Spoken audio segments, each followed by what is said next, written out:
Farcha, tu es d'origine comorienne, tu es née et grandie à Mayotte, tu habites actuellement à l'Île-de-France, tu es entrepreneuse et créatrice de contenu, tu as plus de 176 000 abonnés sur TikTok et plus de 20 000 abonnés sur Instagram. Visiblement, tu es très ambitieuse et tu mets des actions claires pour réaliser tes ambitions. Bravo! Waouh! Waouh! Bah, merci beaucoup. Ça fait trop plaisir de te recevoir aujourd'hui. Également, je ne m'y attendais pas du tout de l'invitation, donc ouais, on est ravis d'être là. Ma première question, Lise Farcha. Oui. Ton parcours en tant que créatrice de contenu est fascinant. Pourrais-tu nous raconter ce qui t'a poussée à te lancer dans ce domaine? Alors, ce qui m'a poussée, pour être honnête, je ne saurais pas te dire c'est quoi qui m'a poussée. Je sais que j'ai toujours été sur les réseaux. J'ai commencé par Facebook, ensuite je m'étais lancée sur Vine. La différence, c'est que je m'étais lancée avant avec ma meilleure amie, donc on a commencé à deux. Sur Vine, on faisait des vidéos humoristiques qu'on pourrait retrouver quelque part que je ne dirais pas, parce que ça date. Donc ouais, j'avais commencé avec ma meilleure amie, et ensuite, du jour au lendemain, je lui ai proposé qu'on se lance sur YouTube. Elle a accepté, j'étais hyper contente. Et notre chaîne s'appelait This One Sisters à l'ancienne. Donc on avait réussi à aller jusqu'à avoir plus de 36 000 abonnés, je crois. Ah ouais. Et puis la réalité nous a rattrapés parce que bon, on a commencé, on était au lycée. Et après le lycée, bon, c'est les grandes études et après c'est le travail, ça nous a distancés. Moi, entre-temps, j'ai aménagé avec mon chéri, donc elle habitait à Trappes dans le 78 et puis moi dans le 93, ça faisait une grande distance. Oui. On a arrêté, après je me suis lancée en solo. Et bah voilà, tout ça pour dire que j'ai pas vraiment eu de déclic. En fait, j'ai toujours traîné un peu sur les réseaux, quoi. Okay. Voilà, c'est comme ça que ça a commencé. Ok, bah c'est cool. Hein. Au final, Oui, au tu final, as grandi dans ça déjà. Le podcast Les Ambitions en Action invite des personnes ambitieuses comme toi pour comprendre leurs ambitions et voir comment ces personnes arrivent à rester suffisamment motivées pour agir dans leurs ambitions. Donc toi, qu'est-ce qui te donne la force de continuer à mettre des actions dans tes ambitions chaque jour et de créer de contenu de qualité pour continuer à avancer dans tes ambitions? Alors, c'est une question que même moi je m'étais posée là il y a un certain temps. Parce qu'il faut savoir qu'en 2022, j'avais eu un énorme relâchement sur les réseaux parce que j'arrivais plus à me motiver, j'arrivais plus à faire du contenu, puis je savais même plus quoi faire parce que moi à la base j'étais axée sur YouTube, donc je faisais des story time, des vidéos tous les jours, je racontais un peu ma vie quoi. Et entre-temps, je sais pas pourquoi du jour au lendemain j'y arrivais plus, peut-être lié à mes problèmes perso, mais j'avais plus de motivation jusqu'au jour où un abonné, je sais pas d'où est-ce qu'il sortait, m'a envoyé un message sur Insta en me disant oui Farcha, je viens de regarder tes vidéos avant, mais où est-ce que t'es passé, pourquoi tu fais plus de vidéos? Et c'est à partir de là que je me suis rendu compte qu'en fait ce qui pouvait me motiver, ça pouvait que être mes abonnés en fait. C'est bizarre à dire, mais ça peut être que mes abonnés parce qu'aujourd'hui quand j'ai du mal à faire une vidéo, à chaque fois je sais pas comment ça se fait, je reçois toujours des messages des abonnés, où est-ce que t'es passé, qu'est-ce que tu fais en ce moment, à quand une vidéo. Et la deuxième chose qui me motive en ce moment, c'est bizarre, mais c'est la communauté comorienne. Et je dis c'est bizarre parce que pendant longtemps, je me suis pas sentie soutenue par la communauté parce que je me disais, bon, pourquoi personne relaye mes informations, pourquoi les... Et un jour, pareil, je reçois un message d'une abonnée en me disant... avant, tu faisais des vidéos avec ta meilleure amie où tu parlais comorien, enfin le Chingazidia. Oui. Pourquoi t'as arrêté? Il faudrait que tu recommences, machin. Et puis, bah, je me suis relancée sur TikTok en faisant des vlogs en parlant comorien. Et je vois que ça plaît. Je vois qu'il y en a qui se motivent à parler Chingazidia parce que de base, ils ne parlent pas Chingazidia. Donc, ils se motivent comme moi à parler Chingazidia. Oui. Et c'est tout ça pour dire que ma motivation vient en majorité des abonnés. Mon mari aussi, mon chéri aussi, oui, il est tout le temps derrière moi. En gros, oui, tout ça pour dire que ma motivation vient majoritairement de mes abonnés qui m'envoient tout le temps de messages, qui commentent, qui partagent. Vraiment la réelle force qu'on peut avoir sur les réseaux. En tout cas, pour moi, je trouve que c'est les abonnés. Bah, merci beaucoup hein, aux abonnés de Lise Farcha. Vous êtes... Merci, voilà le noir goût. Vous êtes sa force, hein, n'oubliez pas. Ah mais vraiment, vraiment, vraiment. Lise Farcha, quel défi as-tu rencontré en tant que créatrice de contenu? Un défi, c'est qu'à un moment donné dans ma vie, en 2022, j'avais eu un gros problème. Enfin, à ce moment-là, c'était un gros problème pour moi dans ma vie personnelle. Oui. et qui faisait que j'arrivais pas à filmer parce que en fait je suis tellement spontanée sur mes vidéos que à chaque fois que j'allumais ma caméra pour dire eh ouais Ganima nous est là pour parler, ça sortait faux en fait. J'avais l'impression que c'était pas réel. Je me disais mais Farcha t'es triste donc pourquoi tu te forces à filmer, t'es triste, prends le temps pour toi. Et puis voilà, en fait moi le réel défi c'était de me dire qu'aujourd'hui il y a tellement de personnes qui se lancent sur les réseaux et que si je prenais ne serait-ce qu'un mois pour moi, bah, j'allais être finito quoi. Enfin, plus personne allait regarder mes vidéos, plus personne allait. Les gens allaient t'oublier quoi. Voilà, tout simplement parce que je suis pas non plus suivie par une grande communauté, on va dire. Ma communauté n'est pas immense, mais je sais que le peu que j'ai, normalement, est fidèle. Normalement. C'est le meilleur. Donc, pour moi, c'était un réel défi de me dire prends ce temps-là pour toi, repose-toi et ensuite tu reviendras, même si ça sera plus dur, faudra revenir. Et ça a été le plus dur parce que quand je suis revenue. Ouais, c'était dur quoi. C'était dur de voir qu'au niveau des statistiques, tout était en baisse, ça partageait plus comme avant, les gens étaient pleins. Mais après, c'est le jeu parce que je savais pertinemment que si je prenais ce temps-là pour moi, j'allais perdre un peu d'actifs de mes abonnés. Donc, ouais, c'était un réel défi. Vraiment, pour moi, 2022, c'était un vrai défi pour moi sur mes réseaux. Mais actuellement, tu es là, donc. Mais actuellement, je suis là, j'ai su rebondir, réaménager mes réseaux et continuer sur ma ligne de base, ma DA de base, donc ça va, je suis contente. Ouais, c'est parfait. Et je suis contente que ça aille mieux. Merci. J'ai regardé ton TikTok et je vois que tu parles beaucoup comorien, tu fais des vlogs comoriens. Qu'est-ce qui t'a poussé à te lancer dans les vlogs comoriens? Alors, déjà, ce qui m'a poussé à énormément parler de Chingazidia, c'est la culpabilité. Mais genre vraiment, je vais être honnête avec vous, c'est la culpabilité. Parce que avant, dans mes vidéos TikTok, je parlais qu'en français et qu'en maori. Oui. Parce que, bon, comme vous le savez, le roman n'a pas changé. Je suis née à Mayotte, donc de base, ma langue natale, c'est le maori. Je parlais que maori et mes abonnés me disaient, mais Farcha, tu es comorienne. Avant, tu avais fait des vidéos avec ta meilleure amie dans lesquelles tu nous apprenais à parler comorien, mais pourquoi tu ne parles pas comorien?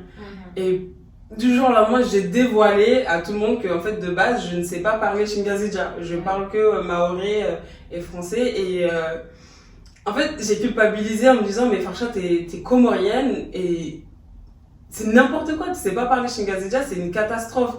Comment tu peux avoir 2 parents comoriens et tu sais pas parler Chingazidia? Tu peux pas continuer ta vie en disant je sais pas, je comprends le comorien, mais je ne parle pas.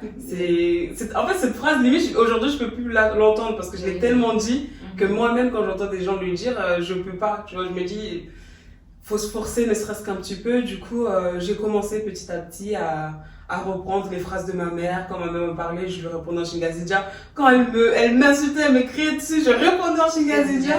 Et puis, petit à petit, c'est rentré et je me suis dit, bon, je vais me lancer. C'est vrai que les gens vont pas me critiquer, mais vont un peu rigoler de mon accent, des mots que si je me trompe, etc. Mais je vais me lancer et puis on verra ce que ça donne.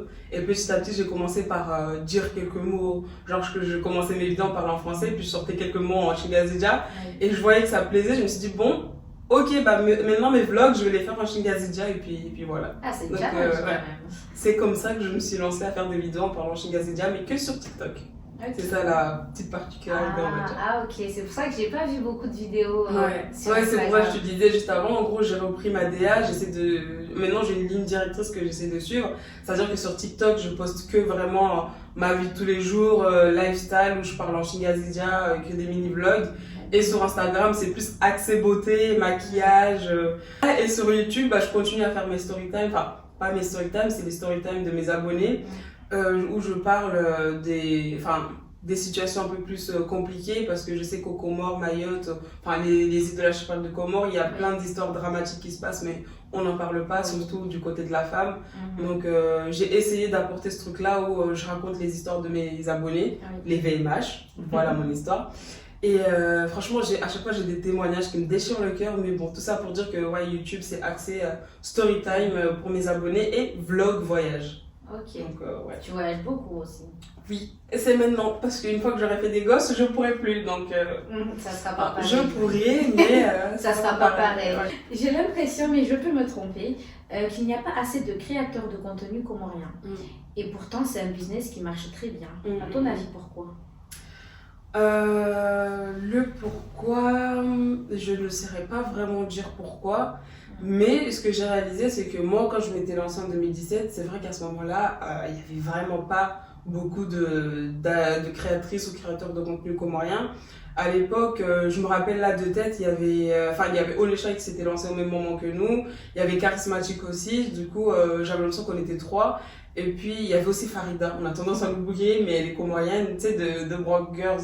Non, Maintenant, c'est Farida et Ambre, elles sont deux. Mais parfois, on oublie que Farida est comorienne. Mais ouais, aujourd'hui, au contraire, j'ai l'impression qu'il y a quand même pas mal de comoriennes qui se lancent. Je pense notamment à Sombre Attitude, tu sais, tous les garçons qui se sont lancés sur TikTok. Et aujourd'hui, j'aurais du mal à dire qu'il n'y a pas beaucoup de comoriennes parce que je le ressens vraiment qu'il y a pas mal de comoriennes qui se sont lancées, quoi. Tu vois. Donc, après, peut-être que c'est moi qui ne suivais pas assez. Mais là, en ce moment... mais si toi, tu étais là depuis 2017, c'est que tu as vu l'évolution. Oui. Donc, puis, non, franchement, je trouve qu'on commence à bien être représenté sur les réseaux sociaux. On commence à être pas mal. C'est une très bonne chose. Ouais. Parce que c'est un métier... Oui, c'est un métier, vraiment, il faut savoir tenir sur le long terme parce que on n'en parle pas assez, mais il y a tellement de choses qui rentrent en compte, surtout mentalement. Faut pas vite sombrer, faut pas vite prendre la grosse tête, faut pas vite... te changer et moi j'essaie tout le temps de rester terre à terre. C'est pour ça que les gens quand ils me voient, ah mais je pensais pas que t'étais gentil comme ça, non, faut rien penser du tout. Quand on connaît pas une personne, faut rien penser du tout, faut pas se donner. Oui, c'est vrai, il faut apprendre à connaître la personne. Non, c'est un métier vraiment beau, mais cardio. Faut avoir le mental. Vraiment, faut avoir le mental. Faut se dire que toute critique est bonne à prendre, même si parfois ça plaît pas. C'est bon à prendre. Moi, quand on me dit que mon Shingasdia il est pourri, ça me brise le cœur. Mais c'est vrai, mais ça me brise le cœur. J'imagine, en plus, tu fais beaucoup d'efforts. Ah oui, mais je fais énormément d'efforts. Une fois, j'avais fait une erreur parce que je faisais un vlog, je sais plus si c'était un vlog où je parle en Shingasdia et d'un coup, je dis Ngam Loulou Sosoafi. Et pour moi, dans ma tête, je pensais que Ngam Loulou Sosoafi, ça voulait dire je suis trop belle. Genre, en gros, je suis belle, quoi. Et après, mes abonnés m'apprennent qu'en fait, non, quand tu dis ça, c'est que tu dis que t'es moche, genre que c'était tout le contraire. Et ça m'a fait rire sur le coup. Donc je me suis dit, bon, bah, c'est le jeu, tu vois. Je me suis lancée en me disant, les gens vont me corriger, je vais m'améliorer. Et puis ça aide. Alors là, j'ai appris un mot à Shingasdia. Loulous. Loulous, parce que moi, j'entendais ce terme-là chez moi. Genre, ouais, on voit Loulous sur soi. Moi, je pensais que t'étais trop belle. En fait, c'est tout le contraire. Ah oui. Normalement, si mes abonnés m'ont bien. Ah oui, en tout cas, s'il y en a là qui disent que c'est pas ça, faut nous le dire, la vraie signification. Sinon, on peut le regarder sur le petit camoussi. Ah oui. Le dictionnaire comorien, on va regarder. Loulousso. Est-ce qu'il est là le terme même? Ouais, je vais céder, ok. Non, il est pas là. Bon bah, ils le mettront dans la deuxième édition du livre. Voilà. Le métier de créateur de contenu est florissant à l'échelle mondiale. Quel conseil donnerais-tu aux jeunes qui envisagent de se lancer dans une carrière similaire? Moi, je dis toujours, quand on est sûr de soi de vouloir se lancer sur les réseaux, faut quand même peser le pour et le contre. Parce que, comme dans tout métier, il y a des avantages et des inconvénients. Là, l'inconvénient, c'est que l'image que tu reflètes, c'est toi-même. Tu vois, quand tu te mets sur les réseaux, c'est toi qu'on voit, c'est toi qui parles, c'est toi qui dois assumer tes propos. Donc, il y a le pour et le contre, c'est se dire, est-ce que je vais assumer tout ce que je veux dire, tout ce que je vais dire, sur les réseaux. Plein de choses à prendre en compte, mais pour moi, si tu sens vraiment que c'est ton truc, tu as envie de te lancer et que ça fait un moment que ça te parle, c'est que tu dois te lancer. C'est que lance-toi et puis adviendra qui pourra. Genre, ce qui va arriver arrivera. Si ça, tu vois que sur la durée ça te plaît, bah tu continues. Tu vois que c'est trop pour toi, bah t'arrêtes. Oui. Mais moi j'ai toujours dit, faut pas hésiter. Ça te tente, lance-toi. Vraiment, on n'a qu'une vie, faut tout essayer. C'est vrai, et la vivre. Sachant aussi que Internet, tout reste. Oui, tout reste. Mais littéralement, tout reste. Moi avant, je pensais que c'était juste une phrase lambda, hein, le tout reste. Mais tout reste. Faut se dire que avec ma meilleure amie, à l'époque, quand on s'était lancé, on avait sorti une vidéo où les titres c'était On s'apprend nos langues. Donc moi, je parlais en Shingasija et Maoré. Elle m'apprenait le Bambara, sa langue du Mali. Et du jour au lendemain, une autre chaîne, comme ça qu'on connaît pas, a republié notre vidéo sur YouTube. Et là, on s'est dit, un jour, on va supprimer cette vidéo, on pourra même pas parce qu'il y a une autre personne qui l'a publiée aussi, tu vois. Donc, tout reste, tout ce que tu mets, même si tu as supprimé, il y a quelqu'un qui l'a dans sa pellicule. T'inquiète pas que tout reste. Donc, il faut quand même bien savoir ce qu'on dit. Ah ouais, il faut bien savoir ce qu'on dit, il faut bien savoir ce que tu postes. Moi, quand je poste une photo sur Instagram, par exemple, quand je sens que je doute, je demande à mon chéri, je dis la photo, est-ce que je la poste ou pas? Parce que je sais pas pourquoi, j'ai un peu de retenue. Oui. S'il me dit, bah, il y a rien, je poste, mais il faut savoir tout assumer, quoi. Oui. Même ce que tu dis. Il y a les mauvais côtés de l'influence. Enfin, il y en a qui n'aiment pas le mot. Donc, on va rester sur créateur de contenu. Ouais. Il y a les bons côtés de ce métier, mais il y a les mauvais côtés. Dans tous les cas, il faut prendre le bon côté qui fait que on apprend, on a un réseau qu'on n'aurait pas eu si on n'était pas dans le milieu. On a des opportunités qu'on n'aurait pas eues. Mais si je retiens une chose, c'est qu'il faut y aller quand on a l'envie. Ah ouais. Il faut pas. Faut pas hésiter. Quand ça te lance, faut pas hésiter. Comme je te disais tout à l'heure, hein. Aujourd'hui, c'est un métier, on a de la chance, tu vas pas devant un recruteur, tu fais pas un entretien, tu vois, c'est toi qui vois si tu te lances ou pas. C'est toi qui décides. Oui. Là, c'est pas quelqu'un qui décide de est-ce que je te garde, est-ce que je te prends pour faire ce métier. Non, c'est toi ton propre arbitre. Donc, si t'hésites, repose-toi les bonnes questions et lance-toi. Farcha, tu es entrepreneuse. Oui. Tu es créatrice de contenu, tu nous as expliqué. Tu es également actrice. Est-ce que tu peux nous en parler un peu plus? Ouais. Tu es un peu partout, toi. Alors là, franchement, ça risque d'être un peu long. Oui, c'est vrai que maintenant, j'ai la chance d'avoir pu explorer ce côté-là de moi, c'est-à-dire être actrice, jouer dans un film et dans une série qui arrive aussi. J'ai joué dans Roro, pas dans Chiromani, mais dans Roro, qui sortira cet été. Je suis très contente de cette série. Et ça m'est tombé comme ça, vraiment, de jouer dans cette série parce que à la base, sur cette série, moi, j'étais pas sur les feuilles, hein, je ne devais pas participer à cette série, mais je crois qu'il y avait eu un manque. Enfin, la personne qui devait jouer mon rôle ne pouvait pas se rendre disponible, donc j'ai été prise comme ça de court. Oui, Farcha, est-ce que tu peux combler, machin. Je me suis dit, ok, pourquoi pas, je me suis lancée et après, je me suis bien entendue avec le producteur, Ahmed Touawil, et avec l'équipe aussi. Et c'est de là où, c'est comme ça que ça a mouliné, quoi. C'est comme ça que ça a mouliné, que je me suis retrouvée aussi à jouer dans le film Miyadi qui est sorti, qui est disponible sur YouTube.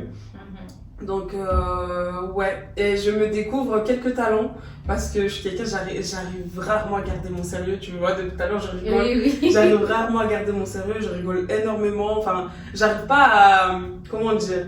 À être un peu sérieuse dans voilà, tu vois, à mettre dans une boîte mes émotions, tout. En fait, j'ai envie de rigoler, je rigole, j'ai envie de...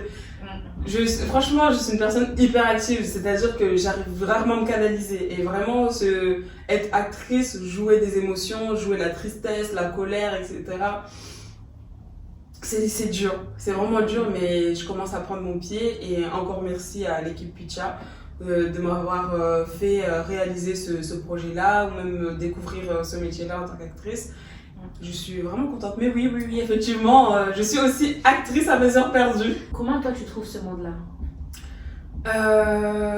Pour l'instant, pour moi, je pense qu'il est trop tôt pour que j'ai une image du cinéma parce que comme tu sais, à la base, je suis créatrice de contenu sur les réseaux et basculer de l'autre côté en tant qu'actrice, faire des films, séries, j'ai pas encore j'ai pas encore vécu cette vie-là, tu vois, en tant qu'actrice, c'est encore tout nouveau. C'est-à-dire qu'en mon actif, j'ai fait qu'un seul festival qui était au Maroc avec l'équipe Picha.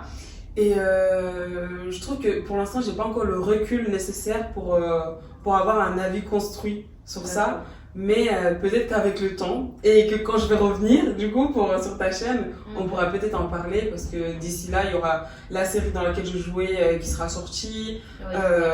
Voilà, puis peut-être avec Picha il y aura d'autres projets qui sortiront aussi avec moi. Donc je pense à ce moment-là j'aurai le recul nécessaire pour avoir de quoi dire. Vraiment, on se donne rendez-vous. dans quelques mois. Est-ce que tu aurais d'autres choses à nous dire sur ton métier? Tu fais que, par exemple, est-ce que tu fais que ça? Est-ce que ça te suffit ou tu as besoin d'avoir autre chose à côté? Besoin d'avoir autre chose à côté, je sais pas, parce que c'est vrai que moi, mon métier aujourd'hui, il me plaît pas mal, tu vois, genre j'arrive à gagner un peu d'argent avec YouTube, avec TikTok et quelques partenariats par-ci par-là, mais c'est vrai qu'aujourd'hui, bientôt, je vais lancer ma marque qui s'appellera Moana Loulou. Je l'avais déjà mis sur mes réseaux, Instagram, etc. La page Instagram est disponible, il n'y a rien qui est dévoilé, je tiens à prévenir, vous allez, la page elle est vide. Mais ouais, ma marque qui s'appellera Moana Loulou. Moana Loulou, pourquoi? Parce qu'à la base, je voulais l'appeler Mna Loulou, tu sais, vraiment à la comorienne Mna Loulou. Mais je me suis dit, non, au vu de ce que je vais proposer, j'aimerais que le nom sonne un peu plus maoré. Donc voilà, j'ai choisi Moana Loulou, pas pour le côté genre mon petit bébé ou mon nom. Vraiment la vraie signification, genre Moana Loulou, genre la petite perle, tu vois. Loulou, genre la perle, parce que... Bon, je vais commencer à spoiler, donc je dis rien de plus. En tout cas, restez connectés. Puisque ouais, je vais lancer ma marque, je suis hyper fière de cette marque parce qu'on a eu... on pensait qu'on allait pouvoir la lancer en 3 mois et ça nous a pris presque là 2 ans qu'on étudie le sujet, qu'on a créé le logo, qu'on a réfléchi parce que, bon, je le dirai un peu plus en vidéo, mais il y avait plein de choses à prendre en compte et c'est vrai qu'aujourd'hui, en plus d'être créatrice de contenu, j'essaie de me lancer dans l'entrepreneuriat, dans mon business et j'espère que ça marchera pour moi, quoi. Ça marchera. La chance que toi tu as, du coup, c'est le fait que tu as déjà des abonnés, des clients, des potentiels clients. Oui. Donc, tu n'auras pas à prospecter des clients. Tu vois, c'est ce que mon chéri me disait. Il me disait, la chance que tu as, c'est que tu as une communauté. Mais moi, j'ai l'impression que c'est les deux, tu vois. C'est d'un autre côté une chance et d'un autre côté le contraire. Parce que je me dis, c'est vrai que j'ai une communauté. Donc, si la marque plaît, ils vont relayer, ils vont partager. Mais d'un autre côté, si je foire, l'image, ça va pas me louper aussi, tu vois. Ça va pas me louper.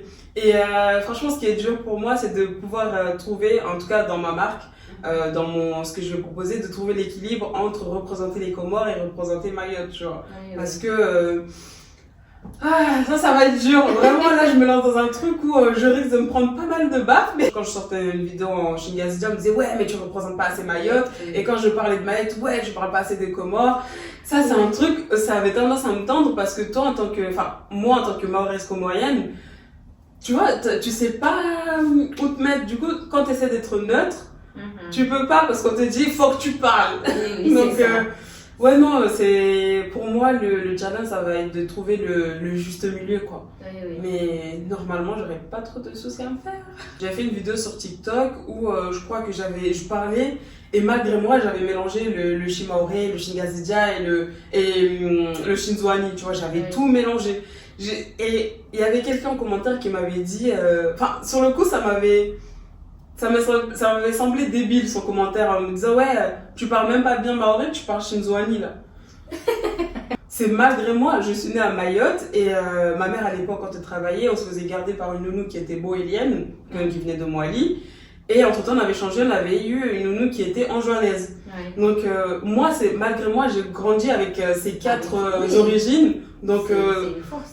Je peux pas m'en vouloir de mélanger ces 4 langues, tu vois. Au contraire, moi je suis contente d'aujourd'hui pouvoir comprendre le Shinzwani, le moélien et les langues des 4 îles de l'archipel. Genre pour moi aujourd'hui c'est une richesse de pouvoir comprendre ces langues-là et non quelque chose de négatif.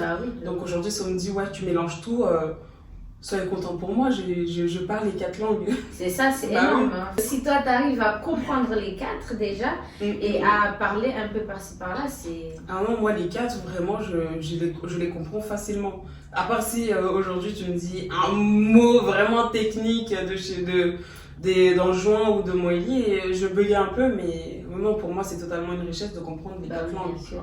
Bon, c'est un peu dérivé, mais voilà, c'était nécessaire de préciser. En tout cas, Lil Farcha, je te souhaite beaucoup de réussite dans ta nouvelle vie d'entrepreneur. Merci. Je suis certaine que ça va très bien se passer, tu vas bien gérer. Croisons les doigts pour moi. Comme tu gères dans les réseaux sociaux. Et puis voilà, merci beaucoup d'être venu. de t'être livré. C'était un honneur pour moi.